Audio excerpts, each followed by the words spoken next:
بعضهم صدر المرجع حسين المؤيد مع احترامنا للرجل، يعني أنا أتكلم في ظاهرة جاية يصدرها أهل السنة لأنهم كذبوا كذبة وأرادوا لها مصداقا على الواقع، فلا بد أن يجدوا لها مصداقا. أنتم لماذا تكذبون الكذبة وتظلون تنفخون بها؟ حسين المؤيد مع احترامنا له هو مرجع؟ قولوا عالم، هو مو مرجع، لا يعرف الشيعة مرجع اسمه حسين المؤيد، وهذا ليس تهجما على الرجل، هذا بيان لقضايا علمية وتسمية. أنتم عجزتم أن تأتوا بمراجع الشيعة فصنعتوا هذه المراجع، هي الصناعة الشيعية ما مقبولة، مو الصناعة السنية. السني يصنع مرجع، يريد يصنع مرجع يقول هذا المرجع.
صاعقه‌ای در حوزه علمیه قم،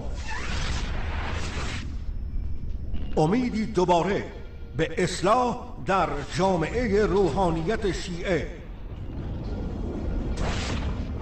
با تحول فکری و عقیدتی یکی از مجتهدین برجسته شیعه مثل شیخ حسین مؤید که ایشون اهل فقهند و اهل تحقیقند و ایشون مرجع بودن، ایشون مجتهد بودن، ایشون عالم بودن، ایشون مرجع بودن، ایشون سالها در حوزه تدریس میکردن، در حوزه علمیه قم تدریس میکردن و به زبان فارسی مسلط هستن، عراقی هستن و این عالم با علمش اومده این ایده و عقیده توحید را ترجیح داده بر شرک و بر خرافات. در مسیر هدایت نشستی با آیت الله مؤید از مراجع بزرگ شیعه. آیت الله مؤید اولا شخصیتی نیست که به این آسانی بشه اون رو ساخت. به عنوان مرجع تقلید شناخته شدن، یعنی به درجه اجتهاد رسیدن ایشون. شیخ حسین مؤید مرجع سابق شیعه و هدایت شده لاحق، بارها در جلساتی که با هم بودیم در یک ماه هر جا میرفتیم با هم میرفتیم، تنها مرجعی است که علنا اعلان اهل سنت کرد.